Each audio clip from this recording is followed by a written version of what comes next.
Bueno, y se lo adelantábamos al principio del programa, un triunfo histórico fue el de los socialistas en las elecciones regionales catalanas, que no despejó, eso sí, la gobernabilidad de la región, donde el líder de Junts, hablamos de Carles Puigdemont, no renuncia a intentar formar un gobierno independentista en minoría. El Partido Socialista del presidente del gobierno español, Pedro Sánchez, consiguió 42 de los 135 escaños del Parlamento Regional, un aumento importante en relación con las elecciones pasadas, pero que no le alcanza para obtener la mayoría absoluta.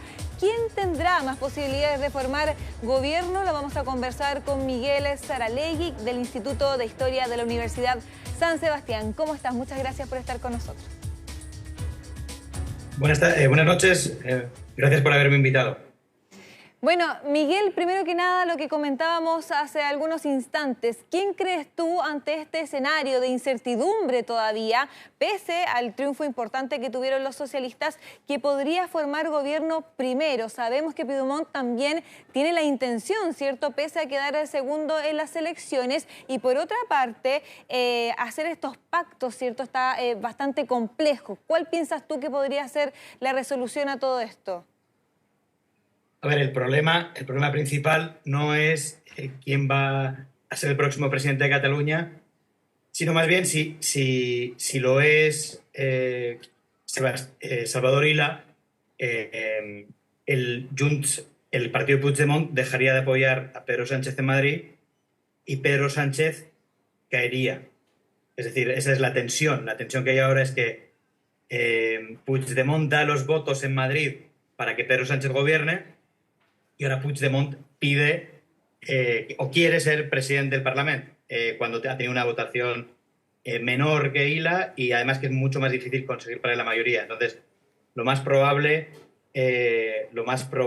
es que haya adelanto electoral en Cataluña. Eso es lo más probable, o sea, que no pase nada. Es decir, no se consiga a lo largo del mes de junio una mayoría en el Parlamento catalán, y que se convoquen elecciones para septiembre, que es el mes de Cataluña, el mes de la Día Catalán, que es el 11 de septiembre, y que se convoquen elecciones para... Eso sería lo más probable. Es decir, el Partido Socialista Catalán no puede votar a Puigdemont, y por otro lado que cayera Sánchez de Madrid es demasiado grande como para que se busque un acuerdo por Illa. Claro, es un poco Juego de Tronos, sí. Es un poco Game of Cards. O sea, en el fondo en Cataluña no va a pasar nada. Tristemente esa es la noticia en cuanto a previsión. Es decir, si se apoya a Illa, que es... A ver, esta es la primera vez desde el año 84 en que las fuerzas políticas no independentistas, es decir, que están a favor de la unidad de Cataluña y España, han sacado una mayoría absoluta en el Parlamento. O sea, desde el 84 no había ocurrido. Hace 40 años. Los mismos años que el Athletic Bilbao no ganaba la Copa del Rey. Entonces es imposible que gobierne el nacionalismo, dado ese resultado. Y al mismo tiempo es muy difícil que Pedro Sánchez fuerce, o el Partido Socialista, Salvador Illa, que fue el ministro que estuvo durante la pandemia, quizás en Chile así lo reconoceréis, es imposible que fuerce su investidura de tal manera que Junts dejara de apoyar a Sánchez en Madrid. Es los problemas del parlamentarismo, que aquí son dos parlamentarismos, el de la Comunidad Autónoma de Cataluña y el del Estado central, que hacen que sea un poco difícil. Pero lo más probable es que haya adelanto electoral en septiembre y que una situación parecida se repita. Sí, Miguel, tengo entendido que son 20 días hábiles para que se forme gobierno, ¿cierto? Si no, ya tendríamos que empezar a pensar en una nueva elección. Sí, el plazo, sin ser especialista en derecho electoral, el plazo acaba el 30 de junio. Perfecto. Si el 30 de junio no hay un presidente de la Generalitat de Cataluña, hay elecciones anticipadas para septiembre. Es lo mismo que ocurre en el Estado central. Curiosamente es el mejor resultado de Pedro Sánchez. No sé si recuerdan que Pedro Sánchez tuvo unos días de reflexión. Después de esos días de reflexión que no sabíamos si sería como presidente, volvió a la campaña a Cataluña. Ha sido un tremendo éxito electoral. pero curiosamente ese tremendo éxito electoral lo deja en una situación muy complicada en Madrid. Es decir, porque él depende de los apoyos también de los independentistas catalanes. Exacto. Entonces es un éxito, es una expresión que en España se ha utilizado recurrentemente por el sistema parlamentario, que es una amarga victoria, que utilizó un periodista para la primera victoria de la derecha en el 96. Pero analicemos, Miguel, un poco los escenarios probables, ¿cierto? O sea, ya me mencionabas que tú crees que se van a terminar convocando nuevas elecciones, pero ¿qué puede pasar tomando lo que ya tenemos? Puigdemont explicó que ya había entablado contactos con la Esquerra Republicana de Cataluña, que es más conocida como la ERC, y los socialistas también estarían entonces en conversaciones para sumar los 20 escaños, que por lo demás es mucho menos de lo que obtuvo en el año 2021. ¿Con qué partido en este escenario probable, eventual, cierto? Porque sabemos que es algo que quizás no sucede, podría pactar. A ver, Paloma, aquí lo importante es que hay que sumar 68. El Parlamento catalán tiene 135 y la mayoría absoluta es 68. Puigdemont puede decir lo que quiera, pero Junts y...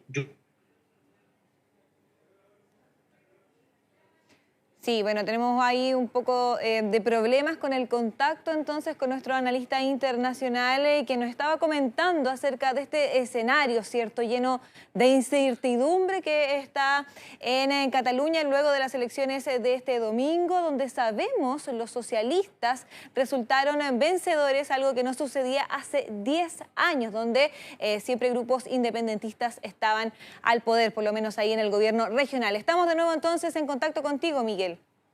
Sí, lo que le decía es que hay que sumar 68. Puigdemont no logra 68. Es decir, Puigdemont con Esquerra Republicana no logra 68. La única manera de lograr 68 es Partido Socialista de Cataluña,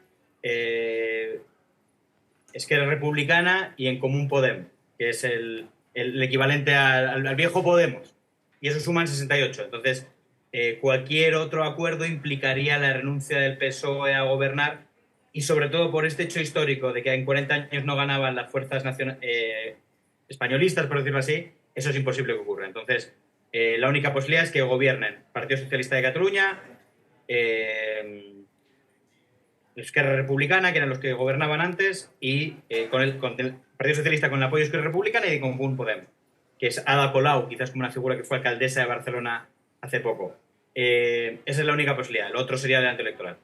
Por otro lado, si eso ocurre, va a ser divertido, va a ser un poco teleserie, porque caería casi con total seguridad Pedro Sánchez de Madrid. Ya ha pasado un año de la investidura de Madrid, por lo tanto, se adelantaría electoral y habría nuevas elecciones. Claro, pero bueno, tú lo decías, ¿cierto? Es como una victoria desafortunada de todas maneras, porque se logra algo importante, pero dificultoso para poder finalmente formar gobierno, que es lo que esperan el Partido Socialista. Pero ¿cómo podríamos explicar el triunfo después de 10 años? A ver, esto es muy importante. En 2017, Cataluña declaró la independencia. El Parlamento catalán, sí, que es el máximo órgano político que hay en España respecto de Cataluña, declaró la independencia. 2017. Sí. 7 años después, y en un global de 31, es la primera vez que ganan los españolistas, es decir, aquellos que están en contra de la independencia. Que hay muchas variedades. En Cataluña hay un pluripartidismo muy variado. De hecho, ha entrado la extrema derecha nacionalista, sí, que no existía en España. Porque el nacionalismo en España siempre había sido un poco de izquierdas o de centro. Pero tenemos una extrema derecha nacionalista catalana, que son Alianza per Catalunya o Alianza Catalana. Y entonces es una victoria histórica, es un resultado histórico. Y más en el contexto que en 2017 hubo una declaración de independencia, ¿no? Algo que ya no es impensado en España, pero que es como si Arica declara la independencia, ¿no? La primera región. Y entonces, en ese trayecto que no tiene más de una década, que tiene 7 años, ese proyecto ha fracasado de modo absoluto con estas elecciones. Que, en el fondo, es relativamente secundario quién gobierne o quién no gobierne, incluso si cae Sánchez. Que una región española se declara independiente, eso ha sido un fracaso, da igual que sea el presidente Puigdemont o da igual que sea el presidente Sánchez, en Cataluña y en España. La cosa es que el proyecto de una región, posiblemente la más importante, la más innovadora a lo largo del siglo XX, haya decidido independizarse y ese proyecto ha fracasado de manera bastante clara en estas elecciones, eso es el dato, más allá de lo que ocurra en las próximas elecciones. Claro, podríamos decir que fracasó, aunque se logra este acuerdo importantísimo con Pedro Sánchez acerca de la ley de amnistía, que se está trabajando en ella y que pudiese ser promulgada ahora luego, de hecho. No, la ley de amnistía está prevista que se promulga el 30 de mayo, pero la ley de amnistía lo único que tiene que ver, no tiene que ver con la independencia de Cataluña, tiene que ver... Sí, pero es un paso. Con aquellos... No, al contrario. Tiene que ver con que aquellos tipos que participaron en la independencia con financiación que no era legal, no vayan a la cárcel. Y sobre todo que no vaya a la cárcel Puigdemont. El resto ya han estado en la cárcel. Sí. Pero no tiene nada que ver con la independencia. ¿Cómo es la indulgencia? La amnistía lo que tiene que ver es simplemente con que no se juzga y que no se mete a la cárcel a Puigdemont.